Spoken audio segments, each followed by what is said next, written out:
ఎన్టీఆర్ జిల్లా నందిగామ నియోజకవర్గం ప్రజల సమస్యల పరిష్కారానికై పల్లె ప్రధాన జనసేన కార్యక్రమం నిర్వహించడం జరుగుతుందని తెలిపిన జనసేన పార్టీ సమన్వయకర్త తంబళ్లపల్లి రమాదేవి. వైసీపీ ప్రభుత్వం అధికారంలోకి వచ్చిన తర్వాత అంధకార ఆంధ్రప్రదేశ్గా మార్చిన నేపథ్యంలో పల్లె ప్రధాన జనసేన అనే కార్యక్రమాన్ని చేపట్టడం జరిగిందని తెలిపిన రమాదేవి.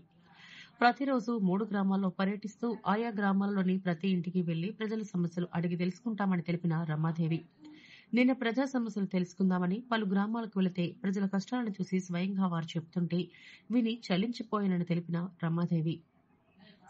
ప్రైమరీ హాస్పిటల్లో వైద్య సదుపాయాలు లేక, రోడ్లు సరిగా లేక అనేక ఇబ్బందులు పడుతున్నామని ప్రజలు తెలుపుగా వారి సమస్యలు అధికారుల దృష్టికి తీసుకురావడం జరిగిందని, అధికారుల స్పందన కోసం ఎదురు చూస్తున్నామని రమాదేవి తెలిపారు. నవ నందిగామ నిర్మాతలు అని చెప్పుకునే ఎమ్మెల్యే, ఎమ్మెల్సీ వసూల్ బ్రదర్స్ అని దృష్టికి వెళ్లే వరకు తమ పోరాటాలు కొనసాగిస్తామని రమాదేవి తెలిపారు. తమ కుటుంబం ప్రజలతో మమైక్యమే ఉందని, తన తండ్రి ఐఏఎస్, తన భర్త ఐపీఎస్ అని, తన కుటుంబంలో 3 తరాల రాజకీయ నేపథ్యం కలిగిన వారు ఉన్నారని రమాదేవి వివరించారు. ఇరు పార్టీల అధినేతలు సమన్వయంగా నిర్ణయం తీసుకుని సీటు కేటాయిస్తే పోటీకి సిద్దమని వెల్లడించారు. గెలిచినా ఓడినా నందిగామలోనే ప్రజలకు అందుబాటులో ఉంటారని, నందిగామని దత్తత తీసుకున్నా అని భావిస్తున్నానని తెలిపారు రమాదేవి. ఆ రోజు ఆ నర్సయ్య గారి పరిస్థితి అది. 5 నిమిషాలు మేము వెళ్ళకపోయింటే ఆ రోజు వారి కుటుంబాలు చాలా ఒక తీవ్రమైన ప్రాణ నష్టానికి గురై ఉంటుంది. అది మళ్ళీ మనం భర్తీ చేయగలమంటారా? ఒక ప్రాణం విలువ తీసుకొచ్చి ఇవ్వడం అంటే అది అవుతుందంటారా, జరుగుతుందంటారా? ఇలాంటివి ఎన్నో జరుగుతున్నాయి. తెలిసి లెక్కకి గవర్నమెంట్ లిస్టుకు వచ్చేది ఒకటి ఉంది, రానివి ఎన్నో ఉన్నాయి.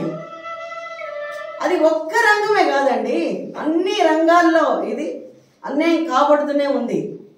దీనికంటూ ఒక ఫుల్ స్టాప్ అనేది పెట్టడానికే మేము ఈసారి అందరం కూడా మేము పోరాటం చేయాలని మేము అనుకొని, అందులో నాకు వచ్చిన ఈ యొక్క మా పవన్ కళ్యాణ్ గారి భావజాలంలో మొదటగా ఆయన చెప్పేది దేశానికి వెన్నుముక రైతు.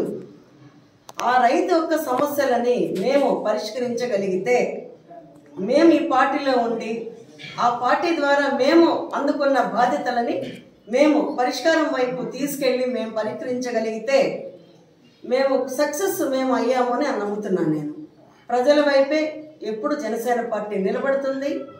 తెలుగుదేశం యొక్క అనుభవాన్ని, జనసేన యొక్క పాఠాలను మేము తీసుకొని ముందుకు వెళ్తామని మేము తెలియజేస్తున్నాము. సో మేడం, మీరు నందిగామ కాన్స్టిట్యున్సీలో ప్రస్తుతం ఉన్నటువంటి సమస్యలపై మీరు ఏ రకంగా దృష్టి పెట్టాలనుకుంటున్నారు? అంటే ఏ రకమైనటువంటి సమస్యలపై దృష్టి పెట్టాలనుకుంటున్నారు? ఆల్రెడీ చాలా సమస్యల వైపు దృష్టి పెట్టడం జరిగింది. వాటికి సంబంధించి మేము అధికారులందరికీ కూడా మేము ఇంటిమేషన్ ఇచ్చాము. రికార్డెడ్గా మేము లెటర్స్ ద్వారా కూడా అందరికి పంపించాము. సో వాళ్ళ నుండి ఎలాంటి